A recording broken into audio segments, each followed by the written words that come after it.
కేసీఆర్ గారు farm house నుంచి ఎక్కువ బయటకు ఎందుకు రావట్లేదు? కేసీఆర్ గారి ఆరోగ్య పరిస్థితి ప్రస్తుతం ఏ విధంగా ఉంది? తను హెల్త్ కండిషన్ ఎలా ఉంది అనే విషయాలు అయితే తెలుసుకుందాం. దేని గురించి అయితే మాట్లాడేందుకు ప్రస్తుతం మనతో పాటు సీనియర్ జర్నలిస్ట్ సిఎస్ రావు గారు ఉన్నారు. నమస్తే అండి. నమస్తే సార్, ఈ మధ్యకాలంలో కేసీఆర్ గారు తరచూ హాస్పిటల్కి అయితే వెళ్తూ ఉన్నారు. ఆయన ఫామ్ హౌస్ నుంచి ఎక్కువ బయటకు రావట్లేదు, ఎక్కువ మీటింగ్స్ కూడా బయట పెట్టట్లేదు. నిజానికి అసలు తన ఆరోగ్య పరిస్థితి ఏ విధంగా ఉందనుకోవచ్చు? కేసీఆర్ గారి ఆరోగ్యం రహస్యం అనేది పూర్తి స్థాయిలో బయట పెట్టాల బీఆర్ఎస్ పార్టీ మొదటి నుంచి కూడా, ఇప్పుడే కాదు మొదటి నుంచి కూడా. ఇందుకు 2023 ఎన్నికల్లో ఓడిపోయిన తర్వాత ఆయన యశోద హాస్పిటల్కి తీసుకొచ్చారు. తీసుకొచ్చి అక్కడ చికిత్స ఇస్తున్నటువంటి క్రమంలో చాలామంది ఆందోళన చెందారు. కేసీఆర్ గారికి ఆరోగ్యం ఏమైంది అనే దాని మీద. అప్పుడు డైరెక్ట్గా స్టేట్ గవర్నమెంట్ ఇన్వాల్వ్ అయింది. హెల్త్ సెక్రటరీని పంపించింది. అసలు ఏమైందో కనుక్కోండి, అసలు ఎందుకు హైడ్ చేస్తున్నారు ఆయన ఆరోగ్యం గురించి. ఆయన ఉద్యమకారుడు, అలాగే తెలంగాణ సమాజానికి ఆయన ఒక నావ లాంటి వాడు. సో ఆయన ఆరోగ్య పరిస్థితిని దాచడం అనేది కరెక్ట్ కాదు అనే ఉద్దేశంతో ఇప్పుడు ప్రభుత్వం ఇన్వాల్వ్ అయింది. రేవంత్ రెడ్డి గారు కూడా వెళ్ళారు. రేవంత్ రెడ్డి గారు కూడా వెళ్ళి ఆయన ఆరోగ్యం ఎలా ఉంది ఏంది అనేది కూడా చూసి పరామర్శించి ఇచ్చారు. అవును. తర్వాత హెల్త్ సెక్రటరీ కూడా వెళ్ళి యశోద హాస్పిటల్ వైద్యుల్ని ఆ రోజున మొత్తం అడిగి తెలుసుకొని అసలు ఏమైంది ఏంటి అనే దాని మీద మాట్లాడారు. అప్పటి నుంచి కూడా తరచూ ఆయన అనారోగ్యం పాలవుతున్నారు. ఈ మధ్యకాలంలో ఏఐజీ హాస్పిటల్కి వెళ్ళారు.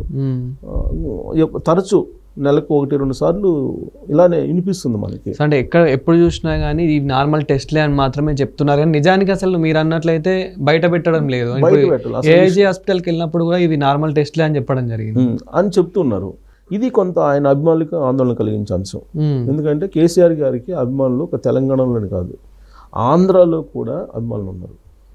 కేసీఆర్ గారి గెలుపు కోసం ఆంధ్రాలో దుర్గగుడి దగ్గర 4 కోసుకున్న అభిమాని ఉన్నాడు. అంటే ఆయనకు అభిమానులు ఉన్నారు. ఆయనకి ఒక తెలంగాణలోనే కాదు, తెలంగాణలోనే కాకుండా తెలుగు వాళ్ళు ఎంత లెక్క ఉన్నా ఆయనకు అభిమానులు ఉన్నారు. సో అలాంటి అభిమానులు ఇప్పుడు కేసీఆర్ గారి ఆరోగ్యం ఎలా ఉంది, ఏమైంది అనే ఆందోళన ఉంటుంది. అలాంటి ఆందోళన ఉన్నప్పుడు ట్రాన్స్పరెంట్గా వైద్యులు బులెటిన్ రిలీజ్ చేయాలి.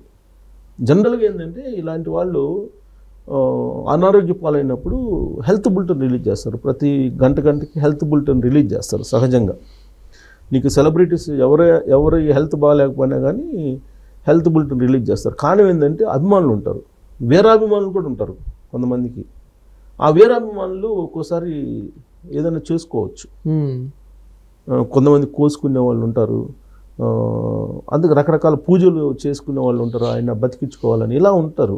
సో హైడ్ అని చేయటం అనేది మరి ఎందుకు హైడ్ చేస్తున్నారు అనేది కేసీఆర్ గారి ఆరోగ్య విషయంలో మొదటి నుంచి ఒక చర్చనీయాంశంగా అయ్యింది. అయితే ఇప్పుడు అర్ధరాత్రి సమయంలో ఆయనకి అనారోగ్యం ఉండటంతో ఎమర్జెన్సీగా ఫోన్ కాల్ వస్తే కేటీఆర్ గారు తన కుమారుడు హిమాన్షుని కారులో ఎక్కించుకొని ఆయనే సొంతగా డ్రైవ్ చేసుకొని కారు వెళ్ళాడు అనేది ఇవాళ వచ్చినటువంటి న్యూస్ అన్ని పేపర్లో. సహజంగా డ్రైవర్ ఉంటారు కదా, అవును. కానీ ఆయనకు ఫోన్ కాల్ రాగానే ఎమర్జెన్సీగా తన మనవడు హిమాన్షుని, అంటే కేసీఆర్ గారు మనవడు హిమాన్షుని కూడా ఎంట పెట్టుకొని తన కుమారుడితోటి కేటీఆర్ గారు వెళ్ళారంట. అంటే జనరల్గా ఈ న్యూస్ వింటుంటే కనుక సంథింగ్ సీరియస్గా ఉందేమో అనిపిస్తుంటుంది. ఎందుకనంటే జనరల్గా బాగలేనప్పుడు పెద్దవాళ్ళు మనవడిని మనవరాలని వీళ్ళని చూడాలనేటువంటి ఒక కోరిక అయితే ఉంటుంది సహజంగా. బహుశా హిమాన్షుని కూడా ఈయన కారులో ఎక్కించుకొని సొంతగా ఆయనే డ్రైవ్ చేసుకొని ఫామ్ హౌస్కి వెళ్ళాడు, ఎర్రవల్లి ఫామ్ హౌస్కి వెళ్ళాడు అని అంటే బహుశా ఆయన ఆరోగ్యం ఏమైనా విషమంగా ఉందా అనేటువంటిది ఆయన అభిమానుల్లో ఒక ఆందోళన అయితే ఉంది. అయితే హెల్త్ పరంగా చూస్తే కనుక లీక్ అయినటువంటి సమాచారం మాత్రమే ఇది. హెల్త్ పరంగా చూస్తే ఆయనకి ఏదో సోడియం లెవెల్స్ అలాగే షుగర్ లెవెల్స్ కంట్రోల్ తప్పాయి అనేది మాత్రం వినిపిస్తూ ఉంది. ఇది లీక్ అయినటువంటి దాని ప్రకారం అఫీషియల్గా బులెటిన్ అయితే రిలీజ్ చేయలేదు. లీక్ అయిన దాని ప్రకారం మరి వైద్య పరిభాషలో నేను ఒకళ్ళిద్దరు డాక్టర్స్ని నేను కనుక్కున్నాను, ఏంటి పరిస్థితి, సోడియం లెవెల్స్ అలాగే షుగర్ లెవెల్స్ అదుపు తప్పితే ఉండే పరిస్థితులు ఏంటి అని చెప్పి నేను ఎంక్వైరీ చేశాను. ఎంక్వైరీ మీన్స్ అడిగాను. అడిగితే వాళ్ళు చెప్పిన దాని ప్రకారం ఏంటంటే సోడియం లెవెల్స్ కనుక అబ్నార్మల్ అయితే కనుక మైండ్ డిస్టర్బ్ అవుతుంది అని చెప్పారు. అంటే మైండ్ స్థిరత్వం ఉండదు, స్థిరత్వం లేకుండా అయిపోతుంది. తర్వాత ఎలా పడితే అలా మాట్లాడటం, కంట్రోల్ లేకపోవటం, ఇలా ఉంటుంది, సోడియం లెవెల్స్ కనుక తగ్గినా పెరిగినా గందరగోళంగా మాట్లాడుతూ ఉంటారు అని చెప్పి వాళ్ళ వైద్యశాస్త్ర దాని ప్రకారం చెప్పారు. సోడియం లెవెల్స్ తగ్గితే కనుక. మరి షుగర్ లెవెల్స్ తగ్గితే అంటే షుగర్ లెవెల్స్ కనుక అబ్నార్మల్గా ఫ్లక్చువేషన్స్ ఉంటే కనుక కిడ్నీ మీద అలాగే లివర్ మీద ఎఫెక్ట్ పడేటువంటి అవకాశం ఉంది అని చెప్పి చెప్పారు. సరే, వైద్య పరిభాషలో వాళ్ళు ఒక్కోసారి ఆ వైద్య పరిభాషలో ఉండేటువంటి అంశాలు కూడా కాదని చెప్పి రికవర్ అయినటువంటి వాళ్ళు కూడా ఉన్నారు. ఈవెన్ వెంటిలేటర్ మీద ఉండి కోమాలో వెళ్ళినటువంటి వాళ్ళు కూడా మళ్ళీ బయటకు వచ్చినటువంటి వాళ్ళు కూడా ఉన్నారు. సరే, ట్రీట్మెంట్ దాన్ని బట్టి ఉంటుంది, ప్లస్ బాడీ సపోర్ట్ చేసే దాన్ని బట్టి కూడా ఉంటుంది. బాడీ సపోర్ట్ చేస్తే వీళ్ళు ఇచ్చేటువంటి ట్రీట్మెంట్కి బాడీ సపోర్ట్ చేస్తే ఈ మెడిసిన్ కావచ్చు ఆ మెడిసిన్, ఆ మెడిసిన్ కావచ్చు ఈ మెడిసిన్ వాడుతూ ఉంటారు వాళ్ళు. ఇప్పుడు పేషెంట్ కండిషను చేదాటిపోతున్నప్పుడు సో అప్పుడు బాడీ సపోర్ట్ చేస్తే కనుక ఇమీడియట్గా రికవర్ అయ్యేటువంటి ఛాన్సెస్ అయితే ఉన్నాయి అనేది వైద్యులు చెప్తున్నటువంటి మాట. అయితే ఇప్పుడు ఆయన సోడియం లెవెల్స్ అనేది కొంచెం ఇంపార్టెంట్, షుగర్ లెవెల్స్ కన్నా కూడా సోడియం లెవెల్స్ అనేది ఇంపార్టెంట్ అనేది వైద్యులు చెప్తున్నట్టు మాట. ఆ సోడియం లెవెల్స్ కనుక విపరీతంగా ఫ్లక్చువేషన్స్ ఉంటే కనుక కొంత ఇబ్బందికరమైనటువంటి పరిస్థితి, కోమాలకు కూడా వెళ్ళేటువంటి సిచ్యువేషన్స్ కూడా ఉంటాయి అని చెప్పి వాళ్ళు వైద్య పరిభాషలో ఉండే అంశాన్ని చెప్తున్నారు. కేసీఆర్ గారు కోమాలోకి వెళ్తారని కాదు సుమా, సోడియం లెవెల్స్ గురించి చెప్తున్నారు వాళ్ళు. అయితే ఇప్పుడు జనరల్గా ఆయన అభిమానులు మాట్లాడుకునేది ఏంటంటే ఇప్పుడు హిమాన్షిని కూడా పిలిపించుకున్నారు అని అంటే కొంత సీరియస్గా ఉందేమో అనేది. అలాగే ఇంపార్టెంట్ పర్సన్స్, బీఆర్ఎస్ పార్టీలో ఉండేటువంటి ఇంపార్టెంట్ పర్సన్స్ చాలామంది ఫామ్ హౌస్కి వెళ్ళారు. ఇంపార్టెంట్ పర్సన్స్ చాలా, అంటే కోటరీలో ఉండేటువంటి వాళ్ళు ఉంటారు కదా కొంతమంది, వాళ్ళు మాత్రమే ఫామ్ హౌస్లో ఉన్నారు. సో ఎమర్జెన్సీ లాగా సిచ్యువేషన్ ఉంది అక్కడ. వైద్య బృందం అక్కడికి వెళ్ళింది, వైద్య బృందం అక్కడికి వెళ్ళి ఫామ్ హౌస్లోనే ట్రీట్మెంట్ అంతా చేస్తున్నారు. కవిత గారు తెలిసింది, కవిత గారు అమెరికాలో ఉన్నారు కదా, తన కుమారుడిని తీసుకెళ్ళి కవిత గారు అమెరికాకి వెళ్ళి దాదాపు 15 రోజులు 20 రోజులు అక్కడే ఉంటారని చెప్పేసి ఆ షెడ్యూల్ ప్రకారం ఉన్నారు. సరే, ఆవిడ కూడా ఈ విషయం తెలిస్తే వస్తారేమో, ఇప్పటివరకు అయితే ఆ విషయం మనకి ఇంకా ధృవీకరణ కాలేదు.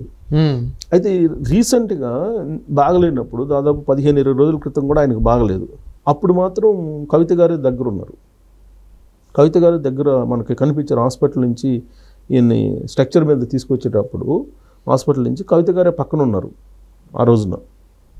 ఇది లాస్ట్ టైం బాగలేనప్పుడు దాదాపు 15 రోజుల క్రితం అనుకుంటా ఆయనకి బాగలేకుండా వచ్చింది. అప్పుడు కవిత గారే ఉన్నారు. అప్పుడు కూడా ఇలానే కేసీఆర్ గారికి ఏమైంది అనేటువంటి ఒక చర్చ నడిచింది ఆందోళనకరంగా. వాళ్ళ జనరల్గా సెలబ్రిటీస్కి ఇలాంటి కొంచెం పాపులర్ లీడర్స్కి సంబంధించి అభిమానులు ఎక్కువగా ఉంటారు. ఈ అభిమానుల్లో ఆందోళన రావడం కూడా సహజం. సొంత ఇంట్లో మనుషులకు బాగలేకపోతే ఎలా ఫీల్ అవుతారో అలా బాధపడతారు. ఈవెన్ హీరోలకు కూడా, హీరోలకు ఎవరికైనా బాగాలేకపోయినా కానీ పూజలు, దేవాలయాలు, అభిషేకాలు ఇవన్నీ చేస్తూ ఉంటారు. సో అంత అభిమానం ఉంటుంది.